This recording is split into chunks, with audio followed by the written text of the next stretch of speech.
खातखेड येथे रस्त्याच्या वादावरून आरोप प्रत्यारोपांनी गावात खळबळ. खातखेड गावातील रस्त्यावरील पाणी अडथळा आणि त्यामुळे घरात शिरणाऱ्या नालीच्या पाण्याच्या वादावरून दोन कुटुंबांमध्ये वाद चिघळला आहे. या प्रकरणावरून काल विधवा महिला कस्तुराबाई बोंद्रे यांनी पत्रकार परिषद घेऊन तायडे कुटुंबांवर गंभीर आरोप केले होते.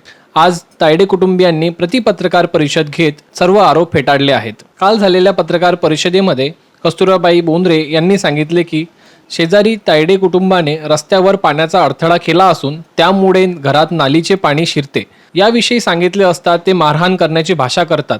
याबाबत मी सरपंच व ग्रामसेवकांना सांगितले असता ते तक्रार ऐकून न घेता तायडे कुटुंबाचीच बाजू घेतात असे आरोप केले होते. या आरोपानंतर आज तायडे कुटुंबाने देखील पत्रकार परिषद घेतली.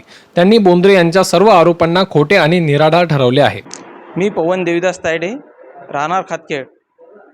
काल जे कस्तुराबाई पुंडलिक बोंद्रे यांनी पत्रकार परिषदेमध्ये आरोप लावले की देविदास तायडे यांनी माझा रस्ता अडवला, रस्त्यामध्ये माती टाकली, हे साफ खोटं आहे. ऑलरेडी त्यांनी स्वतः पाणी अडवलेलं आहे. 10 फुटाचे जे बोर्ड आहे त्यातलं जर मटेरियल जर त्यांनी उचललं त्यांचं, तर सांडपाणी तिथून जाऊ शकते. यांनी काल पत्रकार परिषद घेऊन जे तायडे कुटुंबियांवर जे आरोप केले ते साफ खोटे असून तशा कोणत्याही प्रकारची वस्तुस्थिती तिथे नाही आहे. वस्तुस्थिती वेगळीच आहे. सदर लेआउटमध्ये जो मेन रस्ता आहे त्या रस्त्यावर कस्तुराबाईचं सांडपाणी हे आज रोजीसुद्धा आहे आणि हे सांडपाणी चं व्यवस्थापन करण्यासाठी लेआउटमध्ये 10 फुटाचा रस्ता सध्या लेआउटमध्ये राखीव ठेवण्यात आलेला आहे. त्या रस्त्यामध्ये सर्वजण आपल्या पाण्याचं व्यवस्थापन करतात आणि जे पाणी आहे ते पाणी या मेन रस्त्यावर आलं पाहिजे आणि यांना नाहक त्रास झाला पाहिजे अशी मानसिकता कस्तुरबाई बोंद्रे यांची आहे. आणि काल तायडे कुटुंबियांवर लावलेले आरोप हे साफ खोटे आहेत आणि प्रशासनास आम्ही सहकार्य करण्यास तयार आहे.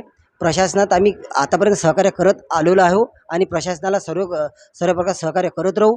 आणि ग्रामपंचायत सचिव BDO साहेब सध्या आमच्या स्पॉटवर आले होते आणि त्यांनी पाहिल्यानंतर त्यांनी सुद्धा सांगितले होते की या रोडवर जे पाणी थांबलेलं आहे याच्यावर काहीतरी मुरूम वगैरे टाकून हा रस्ता दुरुस्त करावा की जेणेकरून आरोग्यास धोका अडथळा निर्माण होणार नाही आणि धोका निर्माण होणार नाही, जेणेकरून आमचे मुलं बाळं त्या रस्त्यावर खेळतात आणि त्यांच्या आरोग्यास धोका होईल निर्माण होईल असे कोणत्याही प्रकारचं कृत्य कोणी करू नये अशी आमची अपेक्षा आहे. आणि ग्रामपंचायत सचिव सरपंच हे सुद्धा तिथे येऊन त्यांनी सुद्धा वाद सोडवण्याचा पुरेपूर प्रयत्न केलेला आहे. त्यांनी सुद्धा आमच्या रस्त्यावर मुरूम वगैरे टाकून आमचा रस्ता त्यांनी दुरुस्तसुद्धा केलेला आहे आणि त्यांचं साऱ्या गोष्टी येऊन त्यांनी आमचे आणि सर्वांना जे हिताचं होईल ते साऱ्या सूचना केलेल्या आहेत.